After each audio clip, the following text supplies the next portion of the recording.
And with me today is Richard Morco, and he and I have been just chatting. Richard, of course, writes for the Town and Country Gazette now. Sturbridge Times Town and Country Living magazine. Yeah, good magazine. It comes out every month, and it's some great, interesting articles. And Richard and I have been talking, and we've been talking about a lot of things political. And can I just interject? Yes. We don't have the large studio audience this month because we're conscious of coronavirus. So there's no studio audience this month. Oh, that's good. I'm so happy. But anyway, the interesting thing is that the primaries in the Democratic primaries have just about wound themselves down, and it was very interesting after a week ago Tuesday when we had three old white guys in their 70s, Trump, Biden, and Sanders. But we also had a Catholic, a Protestant, and a Jew. So, we've come a long way. Yeah. But there's still three old white guys. And, but it now looks like it's going to be two old white guys in their 70s, the incumbent President Donald J. Trump and former Vice President and longtime Senator and longtime House member and longtime all-around good guy. Short-term memory. Joe Biden, short-term memory. So here we go, and Richard and I have been discussing this, and I hate to even say it, Richard, but maybe my biggest problem is I'm ABT. Anybody but Trump. I'm willing to settle for anybody, except another 4 years of him. Even a senile, a man with bad senile dementia, who can't finish a sentence, who they told him to shorten his speeches because there's less chance he'll make a mistake. Even a guy like that, as long as he's not Trump. Yeah. Well, I happen to think, and I know you probably will disagree with me, well, that's good. I happen to think that of all the people who've ever run for that office, based on his long time in the House and in many years in the Senate, and then 8 years as a vice president, is probably, if you want to look at qualifications to be the most well-rounded, most qualified person ever to run for that office. Why qualified? I mean, just because you've made mistake after mistake after mistake, yeah, you have experience. But, as you say, as you have said many times, if you always do what you've always done, you always get what you always got. Look. And Biden has been a good servant to the Democrats, been a good servant to Obama. Oh, yeah. But he's done everything wrong. He supported the Iraq War, which was stupid. He supported, as vice president, ruining Libya, which was stupid. He supported going into Syria, was stupid. He had never called for getting out of Afghanistan. Why are we there? Who knows? We're there only because we're there. There's no reason to be there.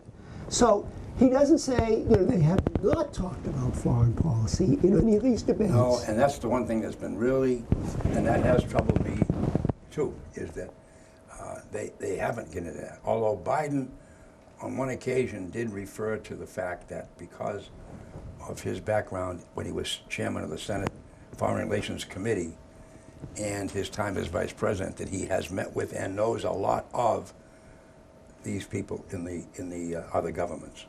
Now, whether that's helpful or not, I can't. I'd like to know how it's helpful. It could be helpful. Yeah. If you got us out, if you could bring all our bases home, bring all our troops home, he will not do that. No.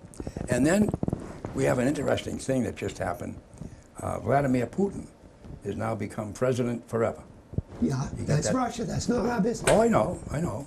But I just wanted to mention that because I thought that was intriguing, that he was able to get himself set up for president forever, and then he had a big fight with the Saudi Arabians over oil, and I thought that was they're winning. I don't care who wins it. I'm thrilled. Oil is going to gas prices are down. That's true. That'll be in this country. That'll mean big unemployment in the oil patch because we're doing most of this with fracking. The Russian cost of production, I believe, is $20 a barrel.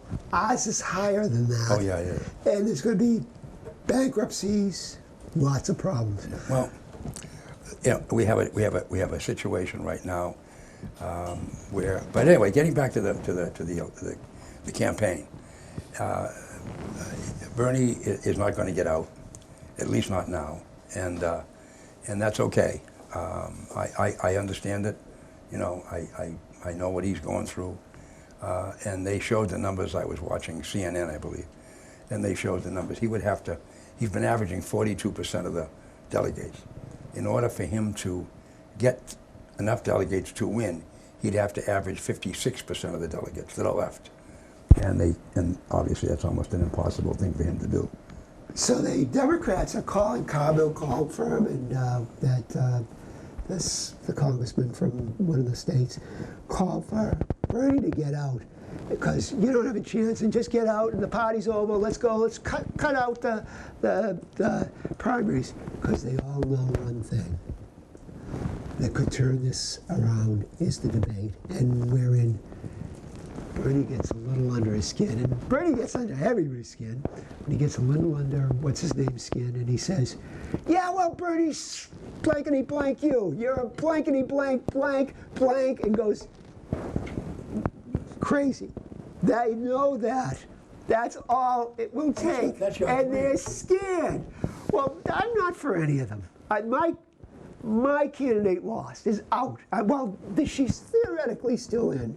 And ladies and gentlemen, you should all get behind Tulsi Gabbard. I know I shouldn't say this. She was the only sane person there. She was the only one talking about foreign policy. She's gone. So I don't have a candidate. I'm not a Trumper. I'm not a Bernie bro. And I look at Biden and I say, oh no, how did this country produce this guy? But that's different from you. My point is, I was never enthralled with the batch or running in the first place. Just to be real honest with you, I look back at some of the presidents that we've elected, and I say to myself, where have all the presidents gone? I don't know. It's just like I always looked up to people who had a position. For instance, I thought someone who became superintendent of schools was above and beyond everybody else. He was the creme de la creme of the school department. I looked at that position.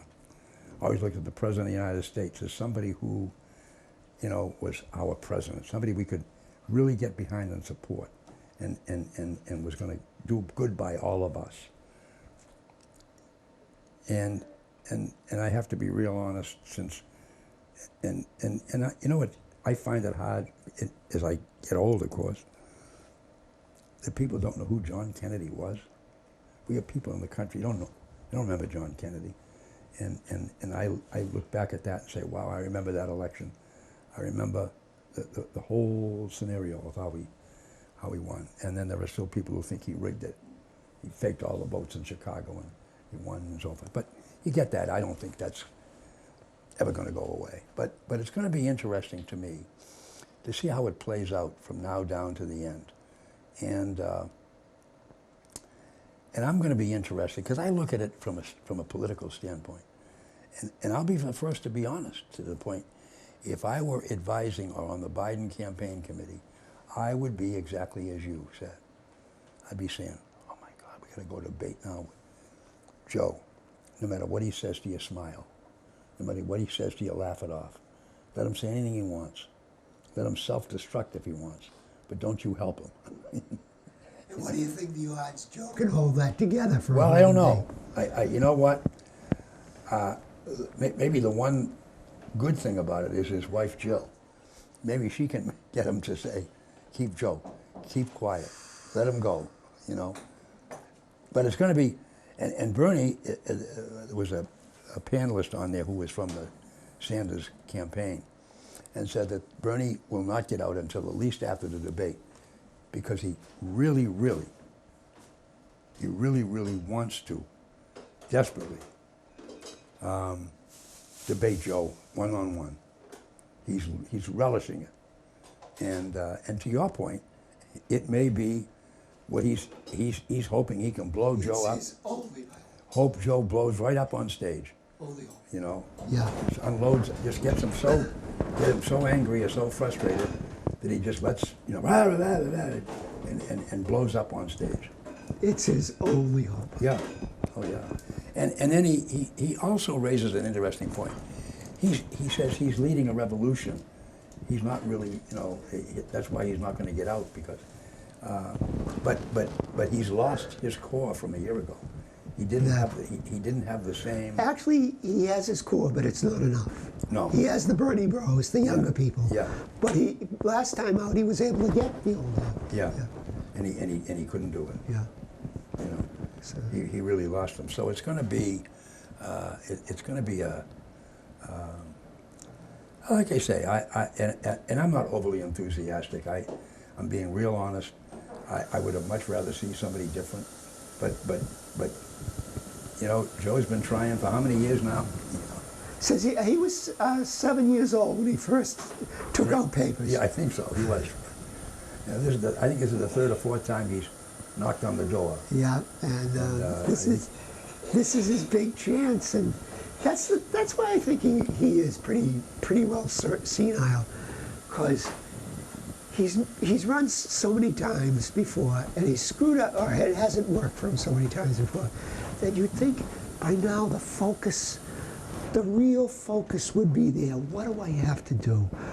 You were speaking before we came on about Elizabeth didn't change. No. You know, it didn't change a little as she was going along. She kept the same wrong focus, wrong trajectory. Well, the thing was that, you know, when it started out, I said, well, maybe, you know, that's interesting.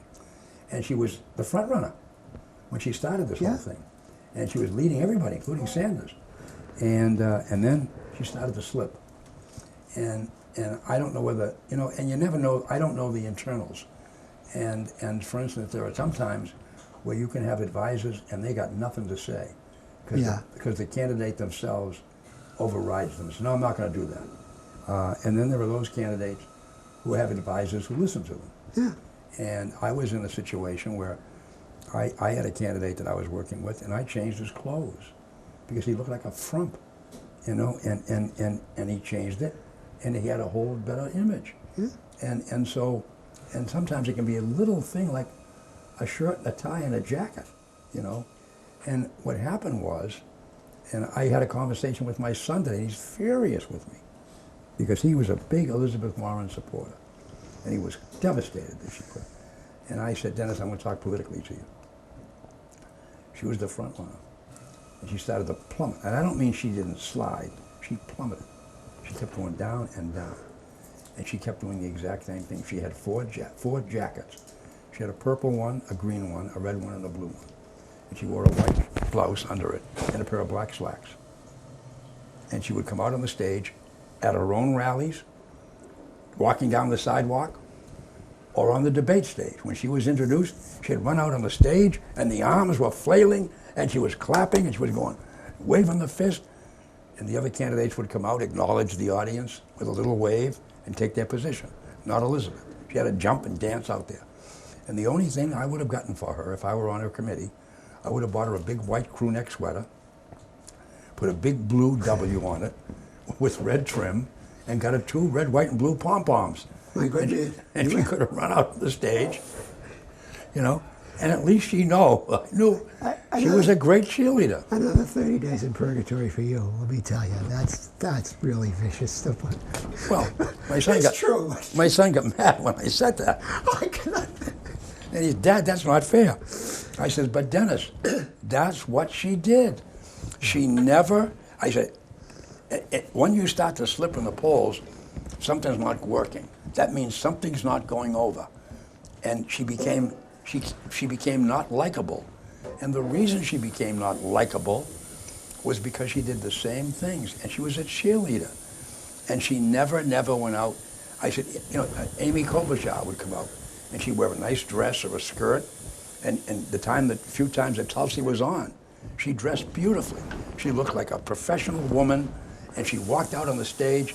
She had composure, and she just separated herself. Yeah. You know? Well, you knew that from Tulsi because they have pictures of her in her uniform, in her dress uniform, and she looks like a soldier.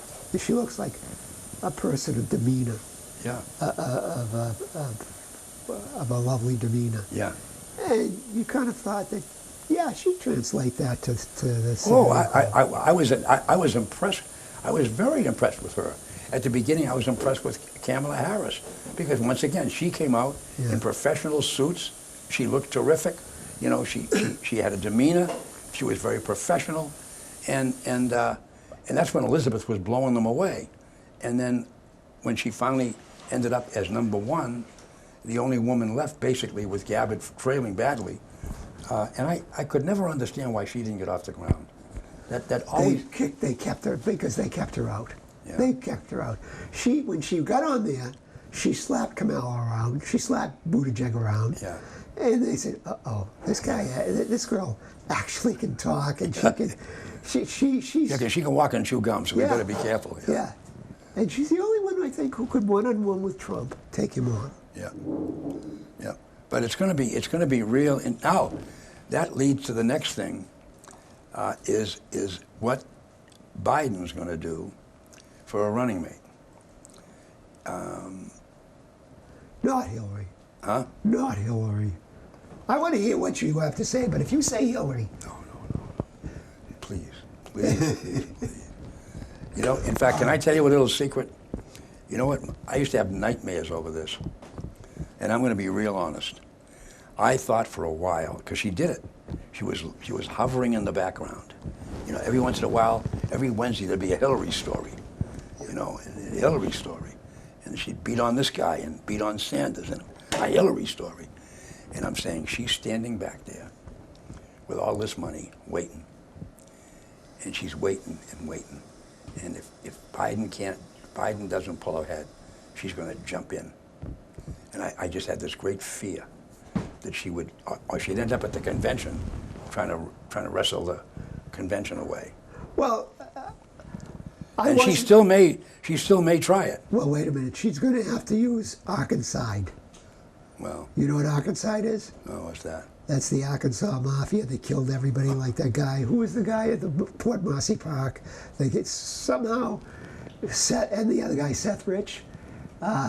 If you're connected with if you cross the Clintons and you've been on their team, or you've been close to them. Yeah, watch out. Anyway. Yeah. So I was worried for Biden. I mean, but I mean, it's going to be interesting to see what he does. Now, here's the thing that I'm looking at. If he decides to take a woman, which would be an interesting thing. Now, the one thing that Elizabeth Warren said that really bothered me when she finally decided to get out 3 days after she should have. What do you tell the little girls? That they can never be president. And that really troubled me. I mean, it really bothered me because I personally believe that a woman would make a great president of the United States. I believe it. Got to get the right one, but she'd be great. And we certainly have had a plethora of men. And how they been doing? How's that working out for you? Last century, 2 major wars, several minor wars. Yeah. This century, how's that working out? Three wars going on now. How's that working out for you? But Hillary was not again. Hillary was the same as. Well, I wasn't worried about Hillary, but I'm just thinking if Joe Biden picks a woman as a running mate, which is very viable, and there's 4 or 5 of them, but he's got to be careful. You can't keep pulling them out of the Senate because we need to get control of the Senate if Biden's going to be successful. But in any event, then it's going to be interesting to see what Trump does. Will Trump dump Pence and get Haley, what's her name? No, I don't think he will. I think this guy has been so loyal and so necessary. Well, Biden, just as Biden was loyal to Obama. Don't give me that laugh. Well, he stands there the other day and says, "There's no problem with these kids. We got thousands of them. We got 1 million coming this weekend." And then they put 6 doctors on the news who said they've been waiting for 3 weeks, can't get them. You know, so he's same thing with Trump. Oh yeah, we're all set here. No problem. Of course. You know? No, that's what So they do. Pence is really his. He jumps right in there and protects the president. I don't think Pence has negatives, in the sense that, you know, Biden even as vice president has. I certainly doesn't have negatives like Cheney did. Oh no. So I think you take a chance with somebody else. And Nikki is a neocon warmonger. Nikki Haley is a neocon warmonger.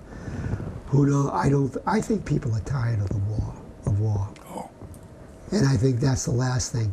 And yeah, Pence is on the team, and he's not, you know. But if Trump takes troops out of Afghanistan, he'll see that's great. If he keeps them in, he'll say that's great. Yeah. And that's not a bad. But from a political point of view, Oh no. you know, as you know, I believe we need a better electoral college. We need an electoral. Oh, by the way, I want to take a moment. I've been thinking about this. Talk to me and explain to me the electoral college, the Morco Electoral College. Morco. Yeah, the Morco. Morco. The Morco Electrical College, Electoral college. as you see it, because I've been wrestling with this since you and I have done these programs, and I want you to explain to me the difference between yours and the one we now have, and why yours will be better. Okay, the whole system. The idea is the only way they could get the states to coalesce is they couldn't get it as a unitary republic, where it's just one country. They had to recognize the states as states, and in fact, they were thought of as separate countries up until the Civil War. Right. What's his name? Robert E. Lee said, "I could never draw my sword against my country," and he meant Virginia. So the idea was the states were electing the president. I like that because it's indirect. The direct election of the president, in the words of an election, in the words of H.L. Mencken, is an auction in advance of stolen goods. And Benjamin Franklin supposedly said democracy. He was against democracy. Democracy is 3 wolves and a sheep voting on lunch. So direct democracy is that. So how do we do it? Right now, what we're doing is, in your own state, you elect the electors, but basically you're voting for the president, and that party will get the electors. So right now, 2 states basically are deciding the election, and that's California. Well, California and a few New and East Coast states. Yeah. Well, no, it's by the by the number of electoral votes. Well, no, but the electoral votes are determined by the number of population who vote. But because it's by state and it's electoral college, the interior states can stop the East Coast and the West Coast from dominating. And they do. And they did in the last election. Now, I don't think that's good. I think direct election, the way we select people who are going to run, we got Trump and we got Hillary. Now, I hope we both probably agree they were not what we would want. They are not what Plato would have I didn't support either one. Go ahead. They were not what Plato... But tell me what, right now, Massachusetts, I believe, has 16 electoral votes. Something like that. What's your plan going to be? We're going to have 8? We're going to have 12? No, everybody would have the same amount of electoral votes. It's how we selected. We wouldn't do it by this rah-rah fanaticism of we have to love Trump, or we have to love Biden, or we have to love Hillary. So you're going to change it to every state has the same number. Yeah, but with the big difference. And that's not fair to the population. Wait. Nothing is unfair. The reason I'm proposing this is we wouldn't directly elect the president. The people would vote for their electors. Actually vote for their electors, but first they would vote for somebody who would elect the electors.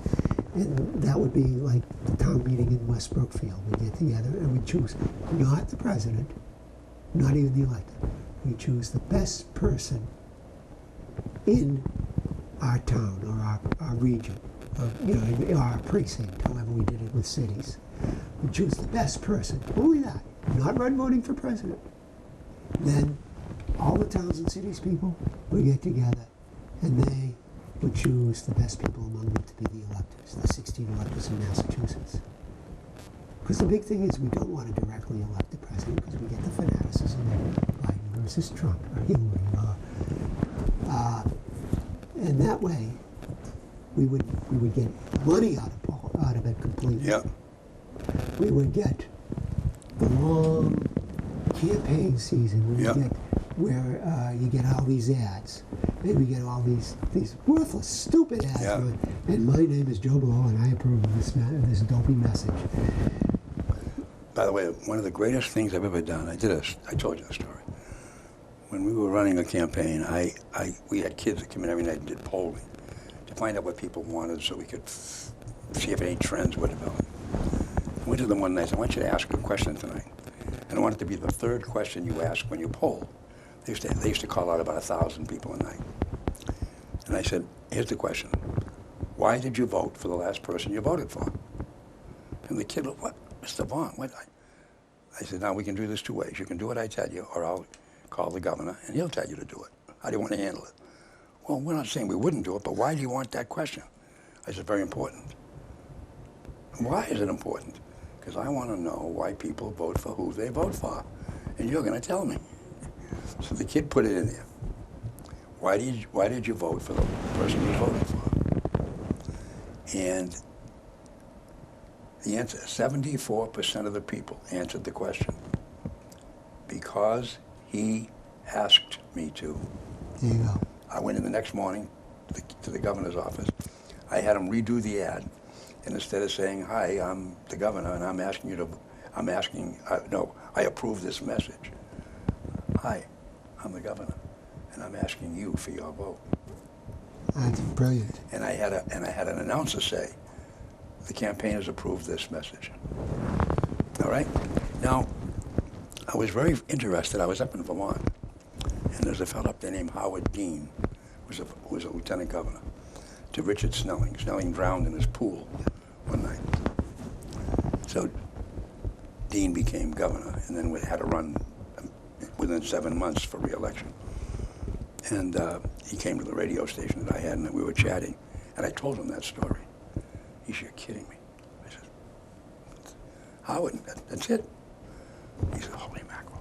So he went out, and I got invited to an event. And I went, and he's walking around the event. I am Howard Dean, and I'm asking you for your vote. Now, I remember when I proposed that to a candidate. He said, well, Dick, that's dangerous. Why is it dangerous? Well, what if they say, I'm not going to vote for you? That's the best answer you could get. Why? Because then you say to him, why not? And he might even tell you something you need to know. Okay? Your ears are too big, or whatever, And so, the cosmetic surgery on ears went way up after Dick started asking. But the point is, it's so important, and nobody does it. It is, but what you bring up is more reason for my electoral system. Because I don't want people going around, I want your vote, I want your vote. Yeah. I want the best people in the country to come together and select a person. But how do you get the best people? We should have We should have the best people in the country running for president, but we don't. Well, we don't. But I don't know, but they wouldn't be selected. Their neighbors would say for the first group, that's the best guy among us. Yeah. He may be the fruit loop, but that's the best. And you get money out of it. And you actually get the parties out of it. Yeah, that's true.